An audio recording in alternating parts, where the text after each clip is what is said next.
Ladies and gentlemen, good day and welcome to Ola Electric Q3 FY25 earnings conference call.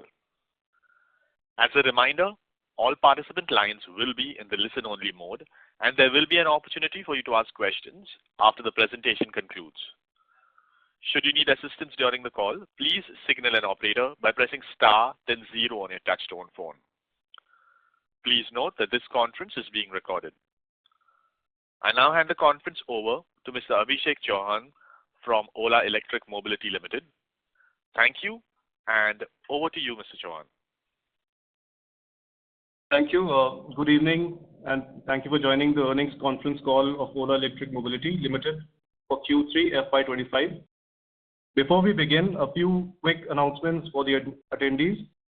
Anything said on this call which reflects our outlook for the future or which could be construed as a forward-looking statement may involve risks and uncertainties.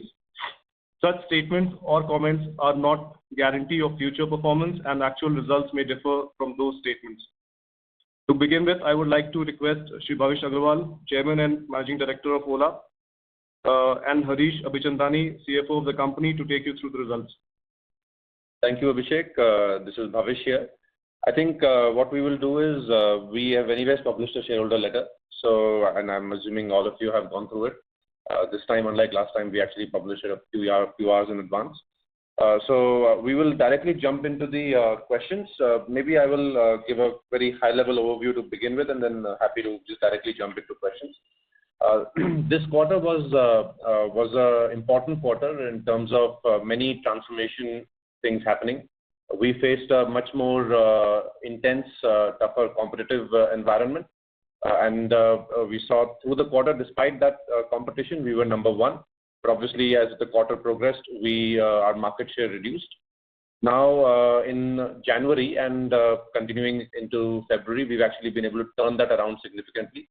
And that's because we've been focused a lot through last quarter and ongoing on the network transformation, which is expanding our network to about 4,000 touch points, as well as transforming our service experience and service timelines.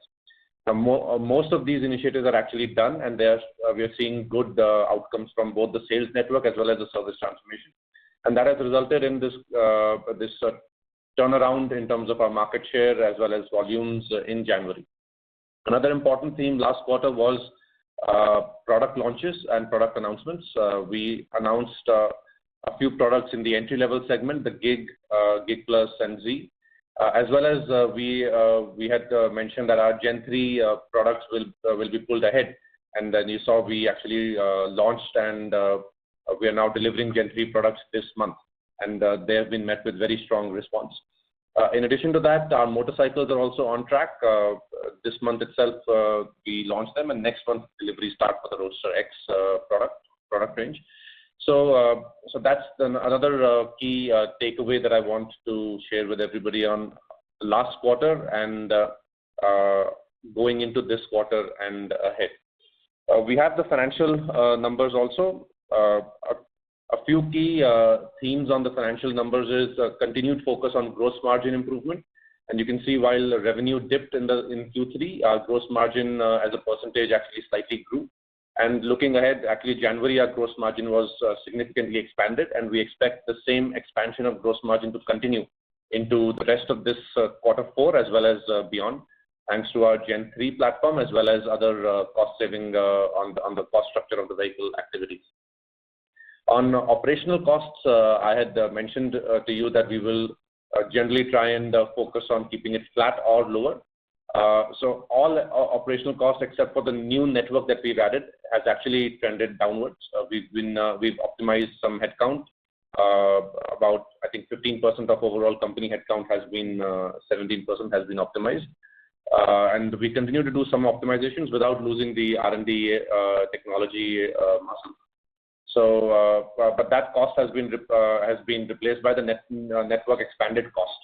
And the network expansion that we did, it's in a way an investment into the future because our scooters are also selling into that, but that network is going to be very important as we scale up our motorcycle products across the country, given that motorcycles sell a lot in rural markets, up-country markets, and smaller towns. Thirdly, in the last quarter, we had a negative impact of operating leverage because volumes came down. In our report, we've also highlighted that given our gross margin expansion as well as operational cost control, we can expect auto segment EBITDA break-even at about 50,000 monthly sales. Now, when we get there, depends on market conditions as well as EV penetration, but we do feel in the next few quarters, we can get to about 50,000 monthly sales, which takes us to an auto segment EBITDA positive. Finally, I want to just round up my opening remarks with just a reiteration of our strategy. There are three core pillars of our strategy, and we remain committed to it, and we are executing on that strategy. First is product expansion to increase EV penetration across different product segments of the two- and three-wheeler market. Scooters, now in entry-level motorbikes, we'll have mid-segment motorbikes coming from us later this year, as well as three-wheelers and the entry-level gig products. So the product expansion is on or ahead of schedule, and you can see a list of products that we are coming out with over the next 12 odd months. Second part of our strategy is to continue to strengthen our distribution network across the country, which is both sales and service.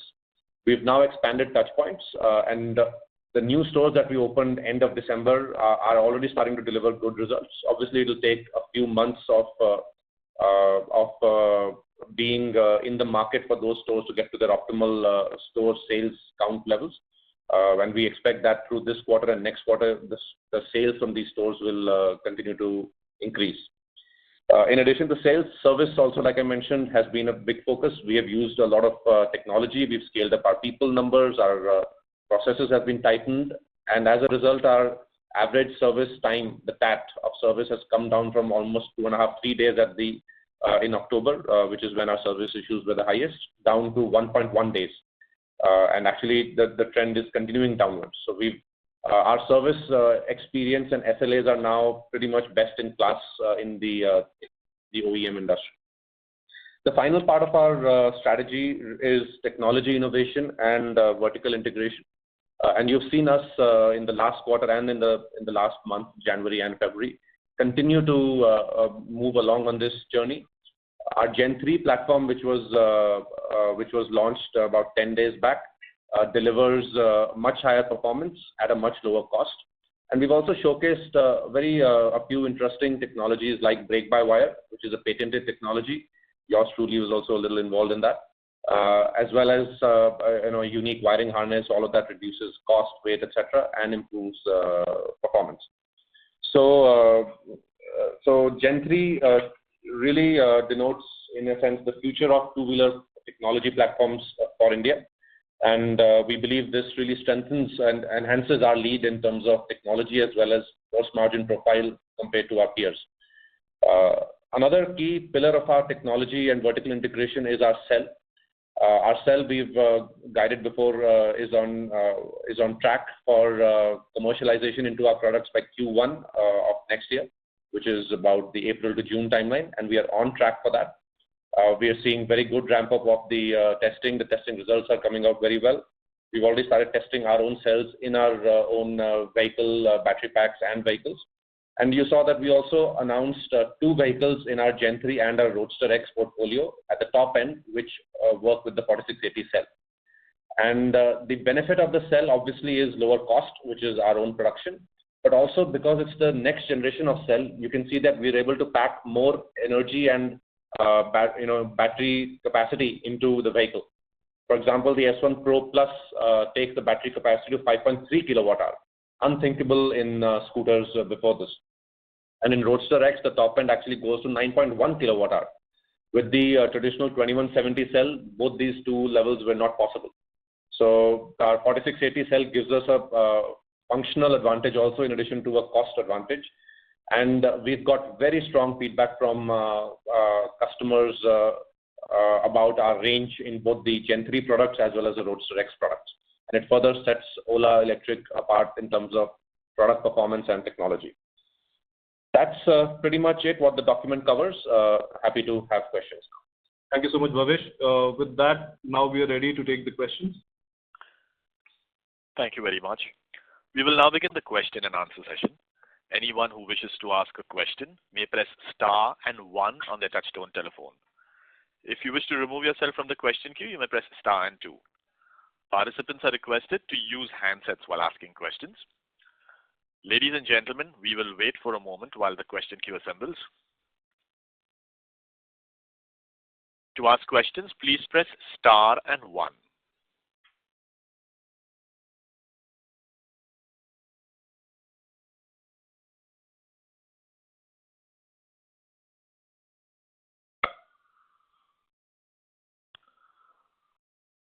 Ladies and gentlemen, to ask a question, you may press star and 1.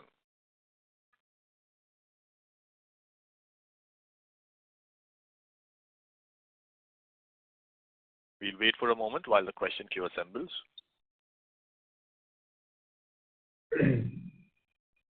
The first question is from the line of Arun from Kejriwal Research. Please go ahead. Good evening, Bhavesh. Thanks for the opportunity. So just wanted to understand, we had a robust January in terms of vehicle sales. Looking at that, could you use a crystal ball and tell us how the remaining 2 months of the quarter and a sense of coming quarters could look like? Sure, sir. Thank you so much for your question. January was robust. We reclaimed our number 1 position immediately. And momentum into February looks strong. Actually, the 2 new products that have launched after January ended are Gen 3 and the Roadster X.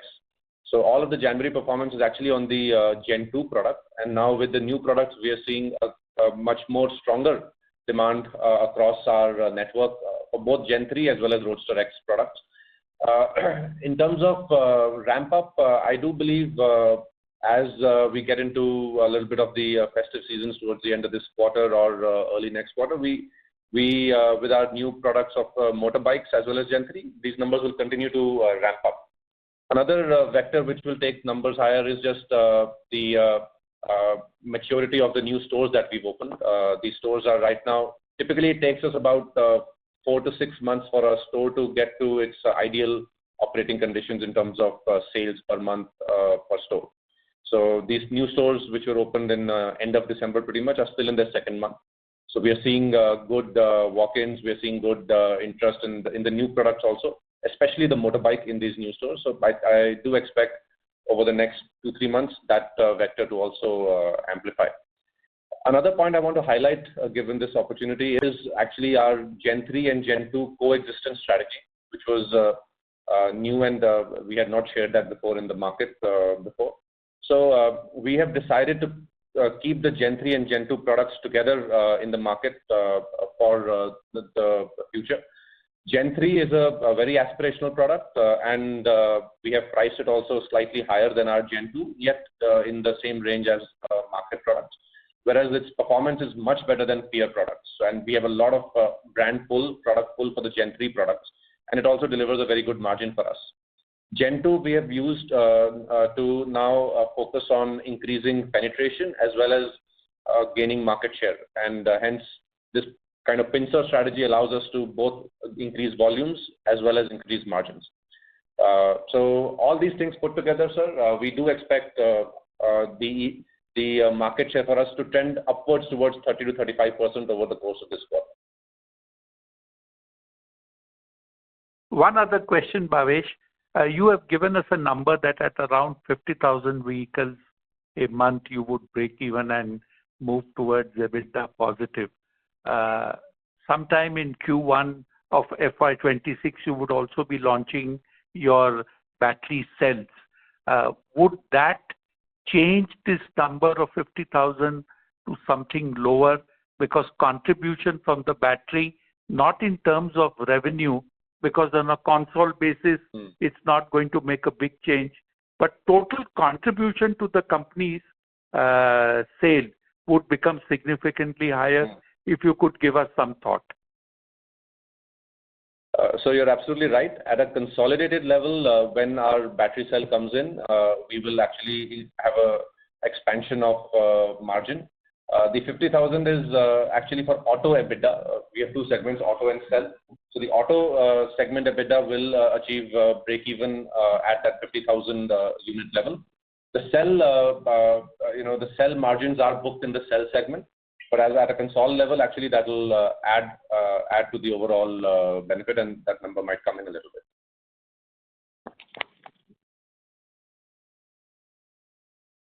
Right. Thanks a lot for that, Bhavesh. Thank you. Thank you. Thank you. The next question is from Gunjan Prithyani from Bank of America. Please go ahead. Yeah, hi team. Thanks for taking my questions. I just wanted to follow up on this 50,000 break-even number. I'm not sure. I mean, is it that we are expecting this to be break-even when Gen 3 kicks in and battery localization benefit kicks in? Because as of now, certainly, at a volume level which is higher than 50,000, we are, the losses just seem very wide. So I'm just trying to make sense of this number, please. So Gunjan, this is not quarterly number, this is monthly number, 50,000 sales a month. The number you would have seen in the shareholders, that is a quarterly number. So just for benchmarking, in January, I think we had about 25,000 sales in the month of January. So when we get to 50,000, at a gross margin level at where we are today, about 25% that you saw in January, we will be auto segment EBITDA positive. And this factors in Gen 3, not the battery localization, to be clear, right? The gross margin to achieve this is at that 25%. So gross margin remains at around the 25%. 50,000 is the EBITDA break-even number. Okay. That doesn't factor in the cell benefit. The cell benefit is on top of that. Okay, got it. That is clear now. I think, Bhavesh, I just also wanted to understand when you look at the PLI benefit or PLI accrual, if you can quantify how much was that in this term, and just a little bit more direction on this Gen 3, because if I read the press release, it spoke about some 11% reduction in the cost. Are there more cost reductions to be expected? Because I thought the number was bigger than this, when you'd spoken about it last quarter. Yes. So, more clarity on that. Sure. So let me answer the Gen 3 stuff first, and then Harish can take the PLI. See, on Gen 3, the press release, the 11% is a BOM cost reduction that will happen over the course of this year. What we have launched with Gen 3 is the starting point of the Gen 3 platform, and there are many more cost reduction activities planned for over the course of this year.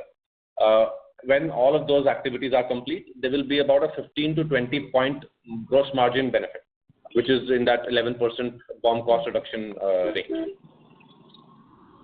Okay, got it. And on the PLI? Hi Gunjan, Harish here. So on the PLI, this is the first quarter where all our products are covered under PLI. We had the X series getting PLI certified in the preceding quarter, and this quarter we are all the entire range getting PLI approvals for this period. The total quantum of PLI approximately accrued in this quarter was around 120 crores for all the range, both Pro, Air, and the entire X series. Okay, got it. And last question from my side, Bhavesh, will be on the industry as a whole. If I look at last maybe few months, the adoption level has been at 6.5 or in that range of sub 6%. And it's not that there is lack of products in the market now. There is fairly large set of products available from yourself as well as from the industry as a whole, and at price points which are now very, very competitive. Then what is it that is the stumbling block on the adoption? What is it that you pick up from the ground? Is it still no confidence on the product performance, or some thoughts around that? See, like I always remark, Gunjan, the 6.5 needs to be split into motorbikes and scooters. Motorbikes is 2/3 of the market, and there is no product there. Ours is the first product there, right? So let's keep aside motorbikes. In scooters, the penetration has been growing steadily. About right now, the EV penetration in scooters will be slightly higher than 20%. And if you see, we put a chart in our market commentary in the shareholders letter that shows that actually quarter on quarter, with a few blips here and there, the EV market is growing. And if you see, sometimes what happens is we see only this month versus 2 months ago. There are enough seasonalities, there are enough fame changes in amounts and all that keep moving it a few points up and down on a monthly level. But if you see, if you zoom out, you see year on year, calendar year 24 over calendar year 23, the scooter EV penetration has gone up from about 12-13% to about 17-20%.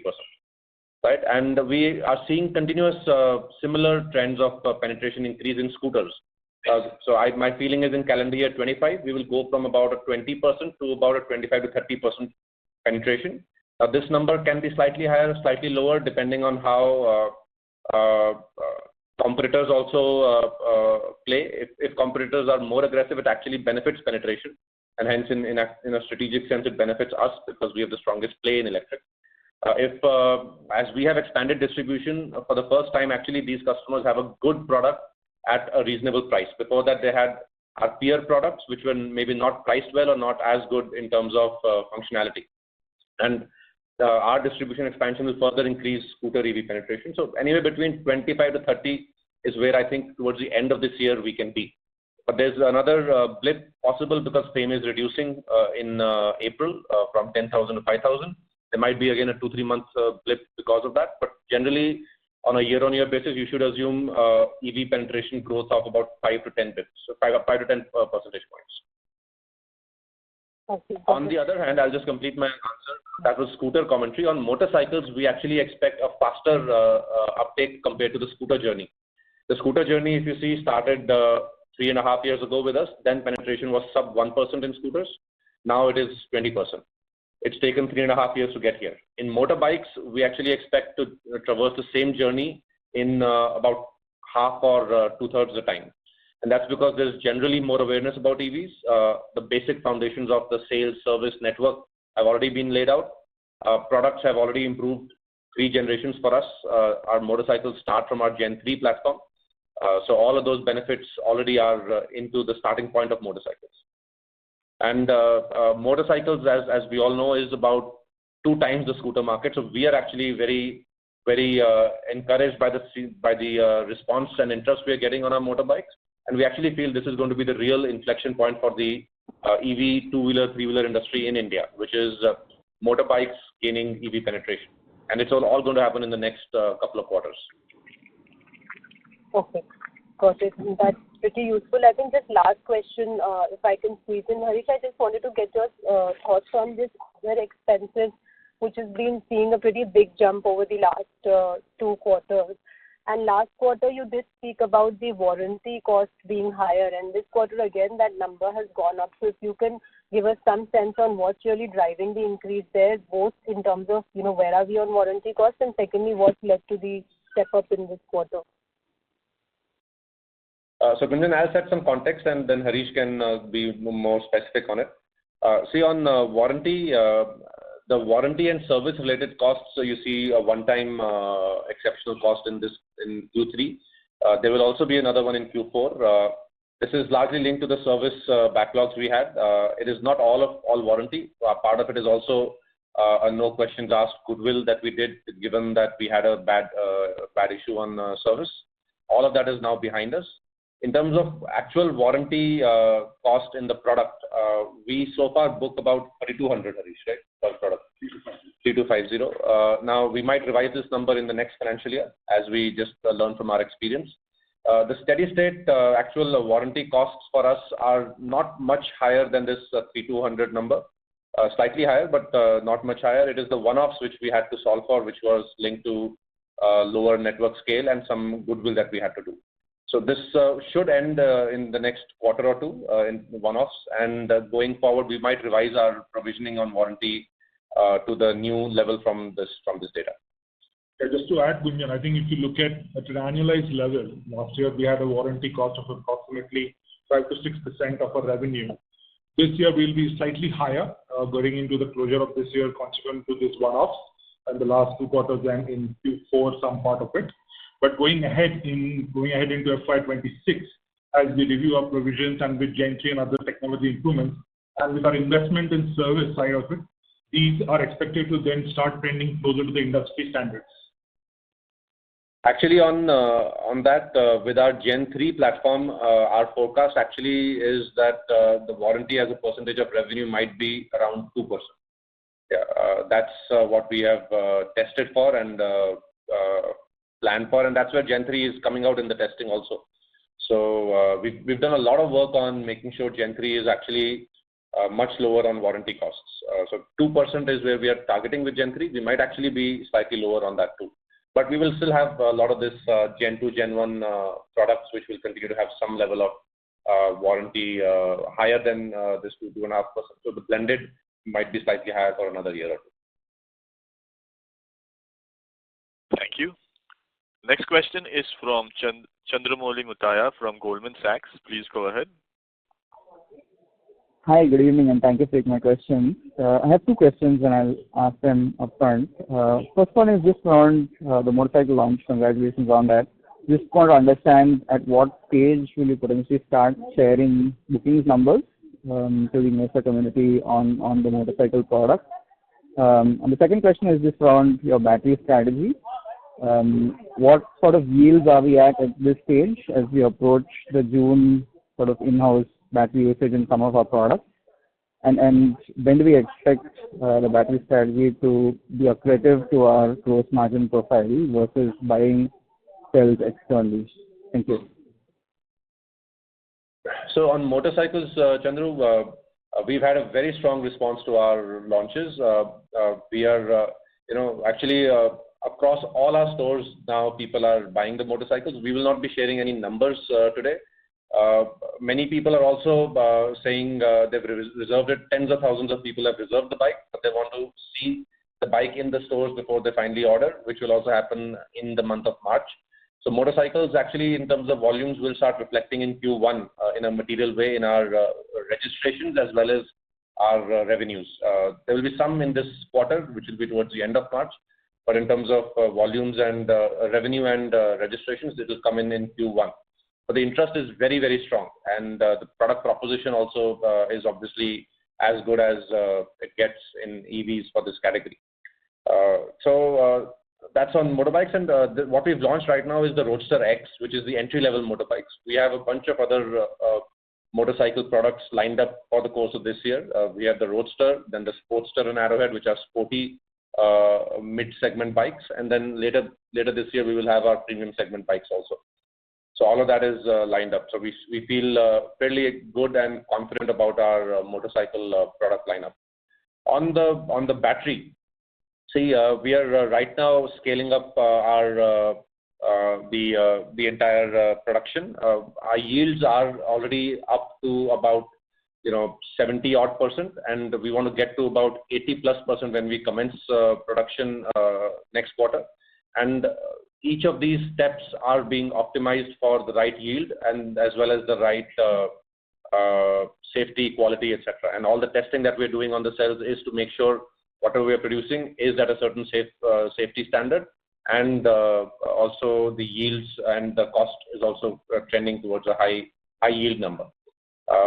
We will start our commercialization at around 80% yield, and through the course of this year get it to above 90-odd%.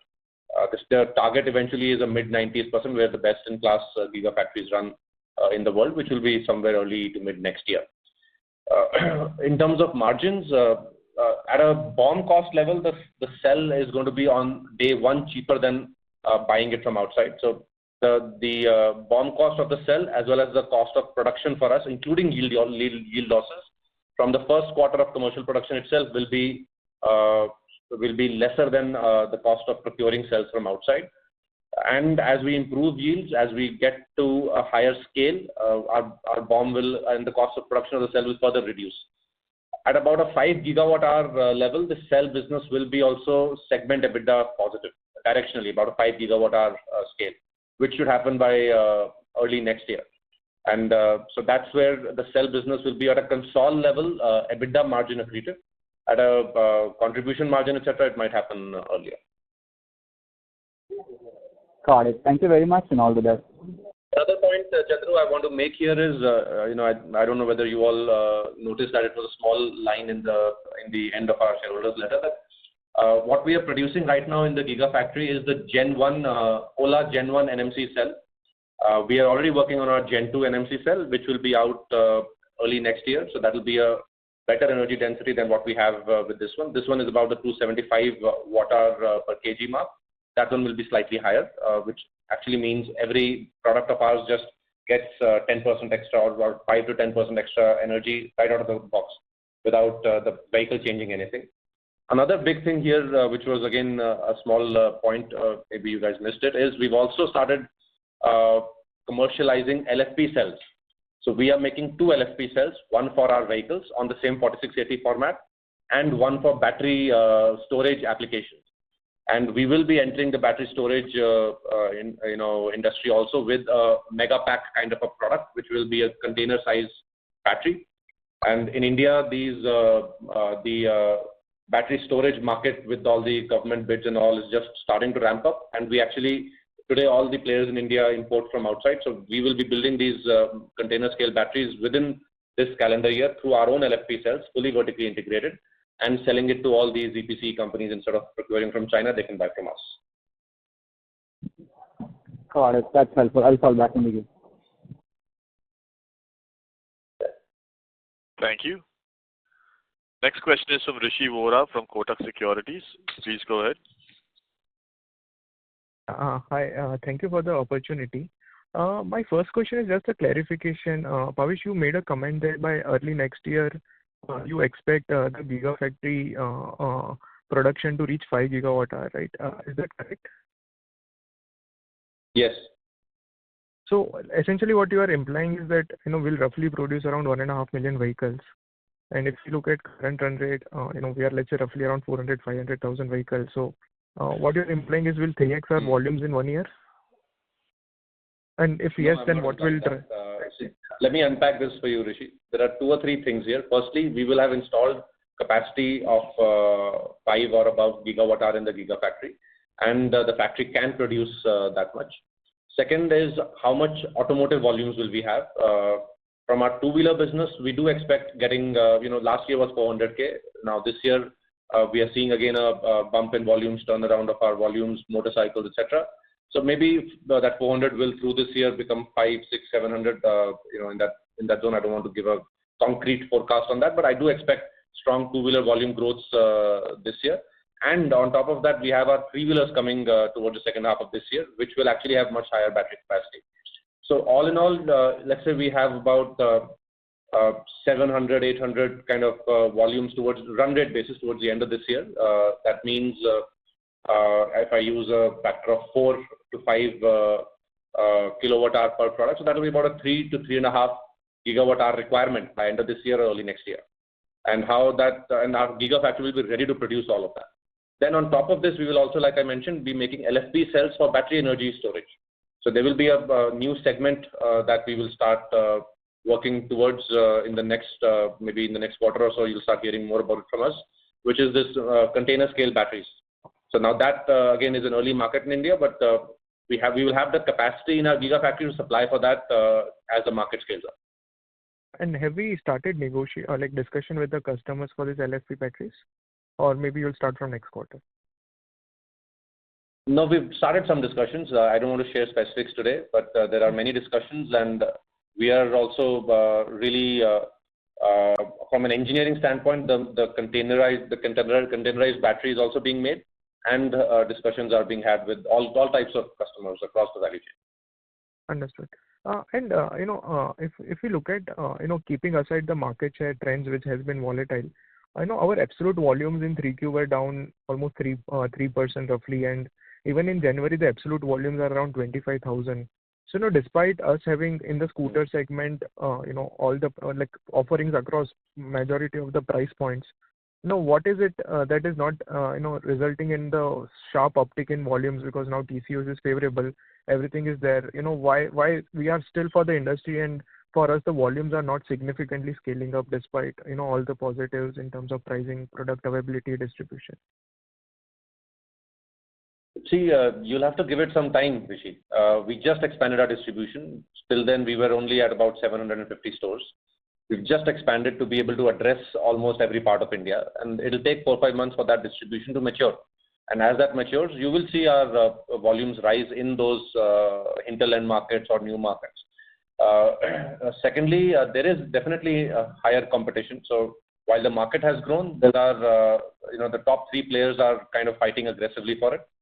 The other 2 are losing money in their fight. We are actually growing our gross margin, expanding our gross margin. So part of that competitive intensity also reflects in our market share. Market share in January was about 25-26%. And like I've guided before in this call, we will aim to have a scooter EV market share of about 30-35%. And we believe we can get there with our Gen 3 product as well as Gen 2 coexisting. The network expansion that we've done, as well as the service issues that we have now solved, and the brand image that had been that the issue that was there, actually customer expectation, customer anecdotal feedback is all very positive now. So that also we expect a positive tailwind to increase our market share. So I expect our scooter EV market share to be around 30-35%. And the rate of growth of EV in scooter, like I said, right now penetration is 20. It might get to 30 by the end of this year. And that means if we have 1/3 of that market, we'll have 10% of the overall scooter market. And that's how we are looking to play. The gross margin headroom that we have allows us to be more aggressive if competition is throwing money. And that's how we've been able to expand margins as well as expand market share. Understood, Bhavesh. And just one last question for Harish. What would be the cash outflow during this quarter, and what would be the net cash on our balance sheet at the end of December? So in the course of this quarter, you've seen the EBITDA numbers in that. The overall cash balance at the end of the quarter would be around 5,000 crore plus on the balance sheet at our end. That will be the cash in hand at the end of the quarter. As in, and what would be net cash number? Net cash number would be around 8-10% lower because of certain cash which are blocked in terms of bank guarantees, etc. That would be the net cash. Understood. Okay.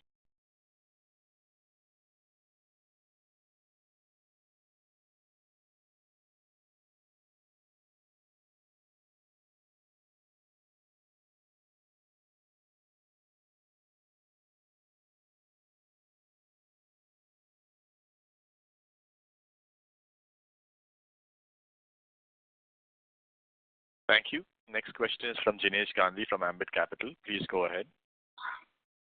Yeah, hi.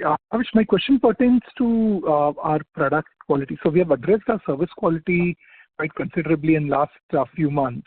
However, given we have several new product launches lined up between current month and 2Q and beyond, what are we doing to ensure that there are no teething troubles with our upcoming product launches and strengthen our brand equity?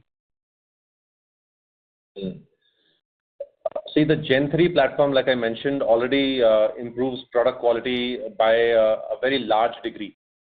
And there are a bunch of things we have done on the engineering side, like moving away from hub motors. Hub motors was a major challenge in product quality before in the Gen 2 platform. Now with Gen 3, it's all our in-house made mid-mount motors, which are much more, almost a logarithmic scale better in terms of product quality. We've also re-engineered the electronics, reduced the number of components in Gen 3. So if you see the number of ECUs are all down to largely 2, one in the head unit and one in the motor controller. And one in the battery. So 3, much more well integrated, lesser number of parts that improves quality. In Gen 2, again, one of the major areas of quality issues was the motor controller where water used to leak in, and these are all not our manufacturer or design parts. This was procured from suppliers. So now we have engineered these things ourselves, integrated them better into the vehicle. So Gen 3 actually, our own estimate, like I said, is warranty as a percentage of revenue will be below 2%. And in addition to this engineering, we've also thoroughly tested this with lakhs of kilometers of riding these Gen 3 prototypes and early products. And after that is only when these are coming into market. Okay, got it. So the testing side has also been far higher than the Gen 2 and Gen 1, or Yes, absolutely. Testing at both a vehicle level and a component level. Got it. Got it. And secondly, the staff cost has seen reduction because of moderation in the count. But should we expect it to increase going forward given the expansion of network, or that won't be reflecting in our on our roles as such? No, the network people will reflect in our P&L. In a sense, they're not on rolls for us; they're off roll, but they do reflect in our P&L. But in terms of people cost, if you pick up on roll people, that will actually, I don't know the specific number, but it would have reduced in Q3 over Q2, as well as Q4 over Q3 will be trending downwards. But if I even add the network people cost as a broader people umbrella cost, we will still generally hold steady, because in network we are adding, but in other places we found a lot of efficiencies to commonize roles or use AI in our business processes and really reduce. Got it. And lastly, with respect to our capex guidance for this year, FY25 and FY26, how much do we plan to invest in both capacity and sale?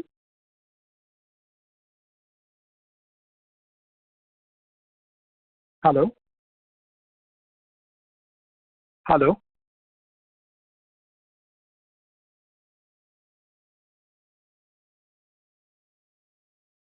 Hello?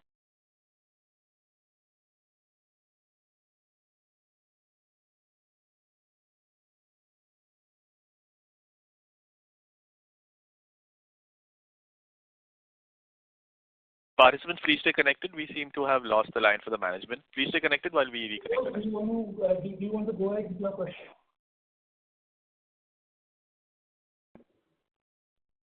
Yes, please go ahead. Raya?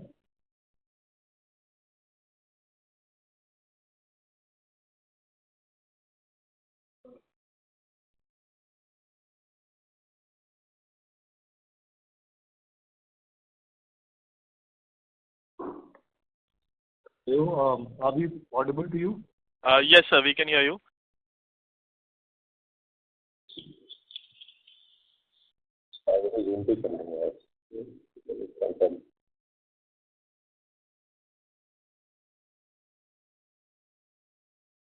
Participants, please stay connected.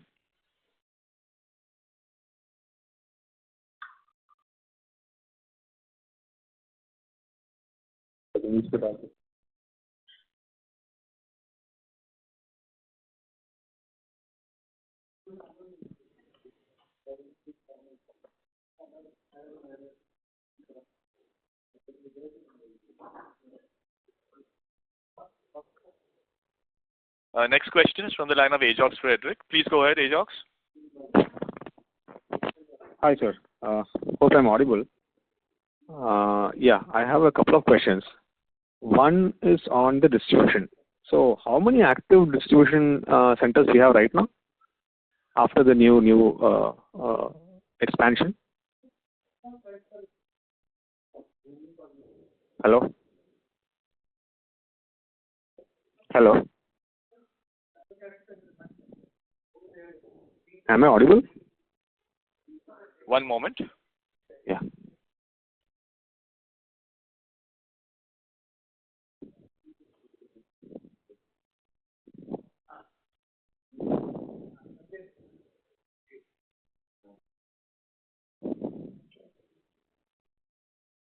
What? Hello? One moment. Yeah, sure. Please stay connected.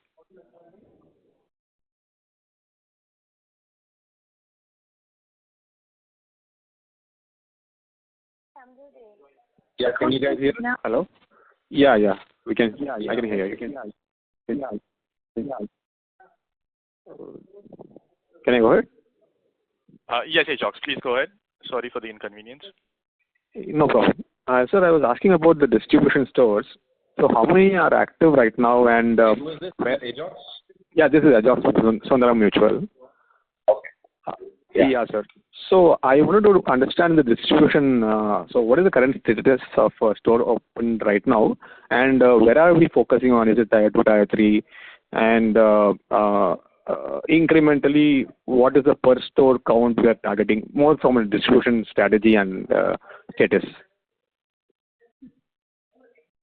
See, we are focused on the whole breadth of the country, tier 1, tier 2, tier 3 rural, all of those.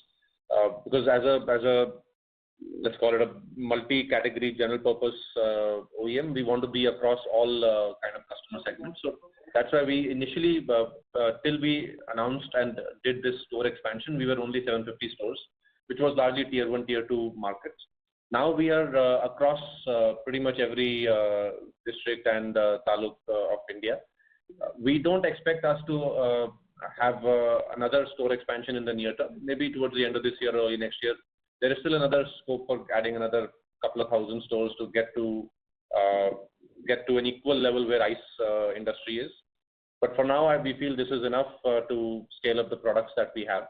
And in terms of customer base, also our focus is across the segment, and many of our products find resonance with different levels of customers. With our motorbikes, especially upcountry markets, we feel will be very relevant. With our premium scooters, urban cities and slightly more upwardly mobile customers find it relevant. And with our mass market scooters, it's more a broader horizontal cut across tiers.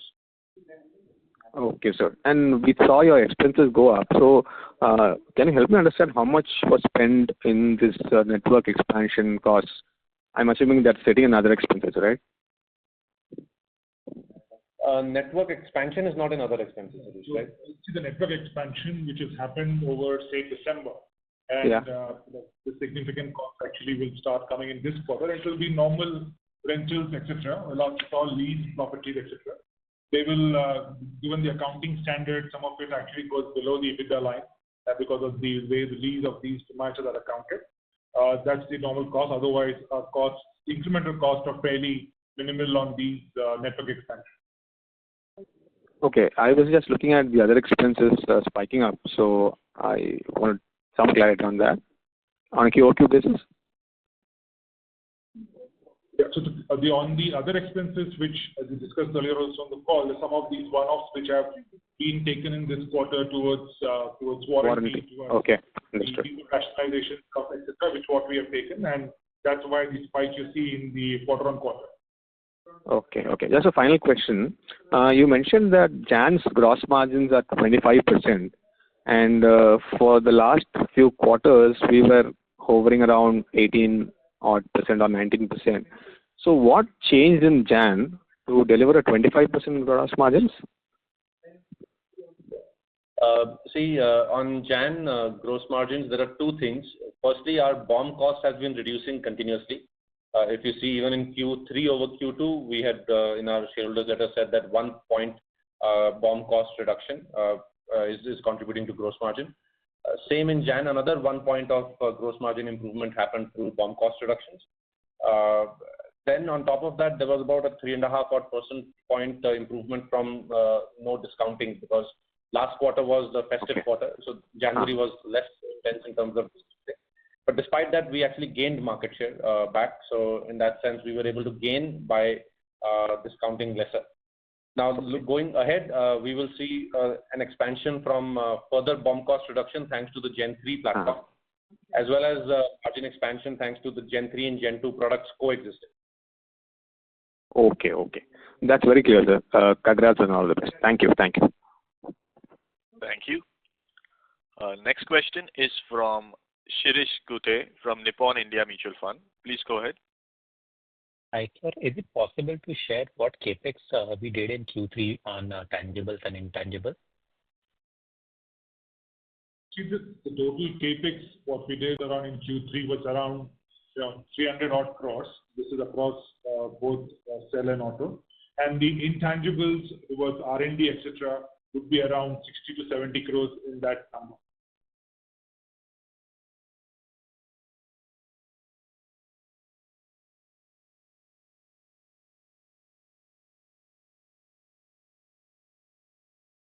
Hello?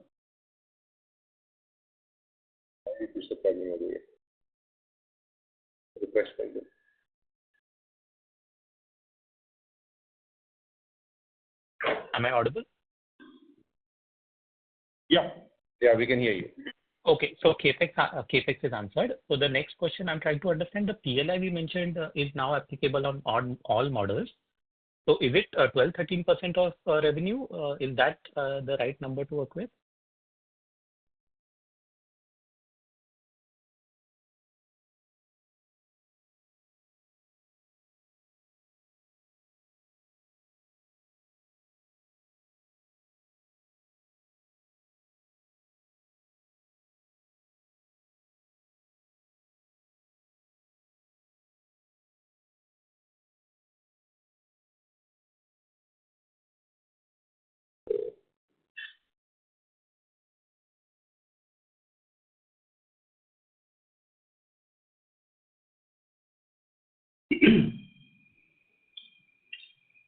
Am I audible? Hello? Yeah. Yeah, we can hear. I'm trying to understand how much PLI we have recognized in this quarter as a percentage of revenue. So in this quarter, we recognize around 120 crores of PLI for across all our products, product lineup. Okay. Okay. And sir, just want to get a clarification on the other income. The QOQ cash has fallen, but other income is up. Is there any exceptional gains or anything in the other income, or is it a normal run rate that we should expect? This is fairly normalized. There is no exception item as part of the other income. Understood. Thank you very much. I'll follow that. Thank you so much. Thank you. Next question is from Nikhil Kale from Invesco. Please go ahead. Yeah. So I think thanks for the opportunity.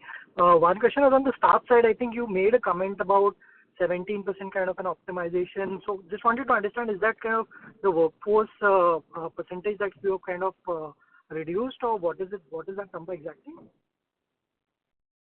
That is the cost of the workforce. The number of people. Yeah, that's the number of people we have reduced. Okay, and possible to highlight in what work areas have kind of the major reductions been done? Is it like marketing, sales? Sure, I'll take that up. Yeah, so a lot of these are actually broad-based. Some in corporate functions also. We were fairly, because this company grew so fast in the last 3 years, there were many pockets of the company that were overstaffed because we were in growth mode only. So think of this as a one-time consolidation we are doing on our costs, removing inefficiencies in terms of structures of roles, as well as unfortunately some people who might not be measuring up. So this is mostly on that. So across corporate functions, even in field, some in the factory, but largely all the technology muscle, engineering muscle, manufacturing muscle is all fully intact. In fact, I would say the lean mass has gone up. Understood. And just wanted to get more clarity on the distribution model now. So when we had like 750 stores, those were all our stores, right? So now with this 4,000, I mean, where does that number stand? And now are we kind of looking closer to a dealer model? How is the distribution model now different versus when we were at 750? Sure. See, our model still has the two things. First is our own stores. We now have about 3,000 plus our own stores and partner stores, which are not dealers, but think of them as agents, partners, multi-brand outlets. So we have about 1,000 touch points through them. So that's the 4,000 total. Understood. Thank you. That's it. Thank you. Next question is from Jinesh Gandhi from Ambit Capital. Please go ahead. Yeah, hi. Sorry. My question was on the CapEx side. So what kind of CapEx do we expect to invest, including R&D, in both autos and cell for FY25 and FY26? So I'll give you a directional commentary on that, Jinesh. I'll start with the cell. So the cell CapEx, for the 1.5 gigawatt hour, which is phase 1A, that's all largely invested. Maybe some tail end part of that is continuing in terms of cash flows. We will expand to 5 gigawatt hour, and that capex investment will come into FY26. Now that would mean about let's say maybe a few 500 to 1,000 crores thereabouts. Right, the final negotiations are still happening, but thereabouts in terms of capex, closer to 1,000 for the cell expansion. On the auto side, we will expand our factory as all these new products come in. As our factory production currently is about 1 million units a year. But as we are bringing the 4680 cell, we will expand towards the 4680 battery pack investments, as well as take that 1 million upwards to 2 to 3 million, especially as we bring our three-wheeler products online. So that will have some capex again in the 500 odd crore number, maybe slightly higher through the year. Some of these will be actually backloaded in FY26, not in the beginning. On top of this, the final intangible capex is the R&D. R&D continues at the same rate at which we are doing right now. No major changes there. Maybe incrementally it will keep growing as our revenue grows. Got it. And with respect to, you mentioned about warranty cost as 3250. What was that you're referring to? Just a clarification on that. See, 3250 is the warranty provision we take right now on every product that we sell. But the actual 3250 per unit, okay. This year was higher because of these one-time warranty and goodwill actions that we had to do last quarter. Going ahead, we are forecasting that with Gen 3 product, we might actually end up being lower than the 3250, closer to around 2% of product value as provision. And maybe for the current product, we might revise the current provisions upwards once we finish the financial year. Got it. That's all from my side. Thanks. Thank you very much. We'll take that as the last question. I would now like to hand the conference back to Mr. Chauhan for closing comments. Thank you. We appreciate your time and all of your questions during the call today. Thank you so much for joining us, and we look forward to meeting you all during our next earnings conference. Thank you. Have a good day. Thank you very much. On behalf of Ola Electric, that concludes the conference. Thank you for joining us, ladies and gentlemen. You may now disconnect your line.